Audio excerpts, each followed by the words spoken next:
Hello guys. Look, this wasn't a planned live. I've just come live simply because it is Are You Okay Day and I feel compelled.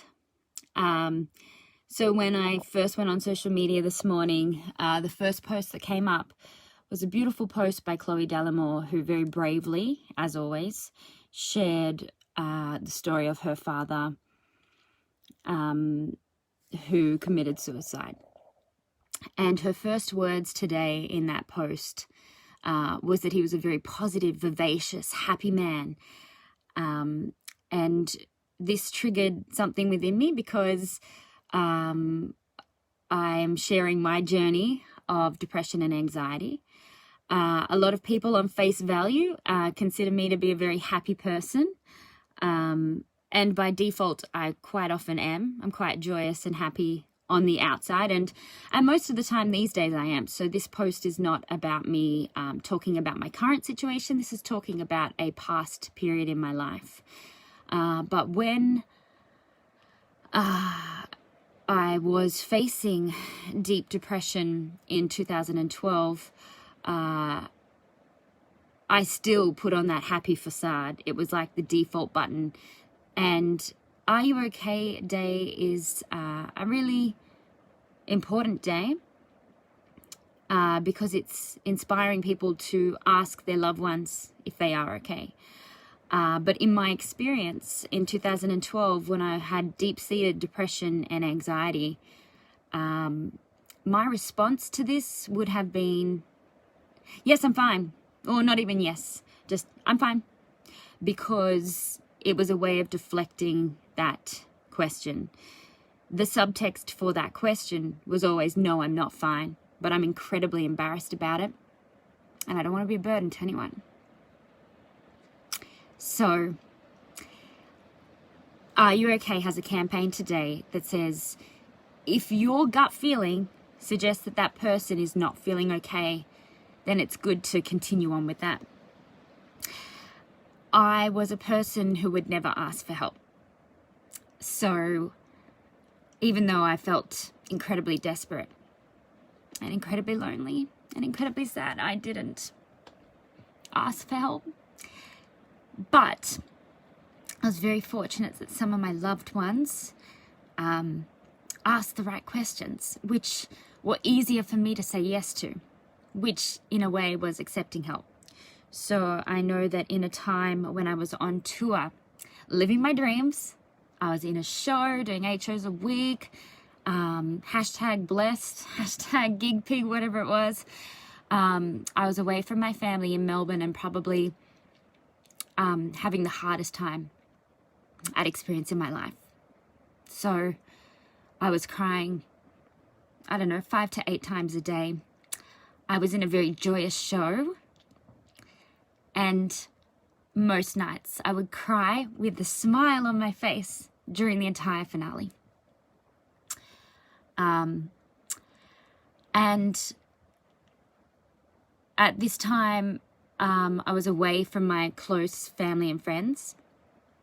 So the way that someone actually helped me was my mum suggested that maybe we could have a girly weekend and I come to Melbourne and we hang out for a week, in which I was able to respond, yes, that'd be great.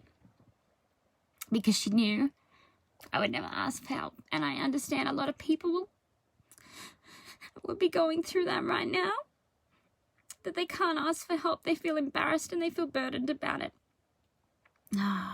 But for someone who's come through on the other side, it's okay to ask for help, and it's not anything to be embarrassed about. Especially in this year. This year is incredibly insane. And as I said, this is not me reflecting on how I'm feeling now. This is a period in my life back in 2012. So I'm very fortunate that I'm in a much better headspace since then. But today is a very important day because asking people, are you okay? And then accepting their answer, yes, I'm fine, when you know that there's something deeper going on, we need to go further, and finding ways that people can actually accept your help. Like, do you want to hang out? do you want to go and do something? Do you want to have a chat? Let's have a wine over the phone. Easier ways to accepting help. Because I know from experience that you don't want to feel like a burden. There's some really good support networks out there, and one of them is Support Act, which is for performers in specific who might be going through a really hard time, because this year is hard because basically our career has been wiped out and we're not quite sure when it's coming back. Obviously, Beyond Blue is another one. I actually didn't go to any of these sources.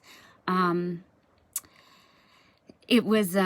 just was so embarrassed about it and thought it was my own problem, and I just had to find my own way out of it. But coming out the other end of it, it's so much easier when you're open.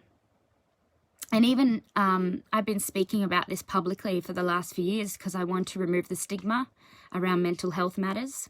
There's too many Australians dying every day because of mental health issues. But even so, as I speak out loud about my experience, there's that little thing in the back of the head going, oh, perhaps this will influence my future work opportunities. Perhaps this will influence how people think of me. But I actually think going through something like this actually makes you more resilient and stronger. So today, I'm sharing my story in the hope that maybe someone will hear this that needed to hear this today. Either someone who's going to ask a friend or a family member, are you okay? And then continue that conversation. And there's a really good source on Are You Okay Day about how you can keep questioning that. Or there's someone who's actually going through a really hard time that might feel okay to finally ask for some help and say, no, I'm not okay. I actually need some support right now. Thank you so much for listening. And I hope I wish everyone the best, especially during this hard time. The way that I kind of got out of my depression journey was a few things. Obviously, getting some support from my family, and they're being very sensitive to what they said around me. And also, I went and saw some people professionally that I started to speak to, and removed a lot of issues via talking that out with professional counselors, etc. And also, I stumbled across yoga and meditation, and that shifted my life and has given me a tool belt so that anytime I felt depression or anxiety come in, I actually have tools that enable me to resist the grip, because I always talk about depression as being this really dark, cold grip, and once you're in it, you can't see a way out. But if you can develop a tool belt, a resilience tool belt, then you've got some real skills and ways of getting out of that. And that doesn't mean you don't need other people. Absolutely, you still need support all the time, and you need to always be working on your mental health and speaking. But developing those techniques has been really helpful. If anyone wants to have a chat to me or ask me more about this, please DM me, write me a message, email, whatever. I've got a runny nose now. It's not COVID. I just got emotional. Okay, sending much love to everyone. Thank you so much for tuning in. If there's anyone that might value, this video, I'll post it on my feed and you can share that. Thank you so much, guys.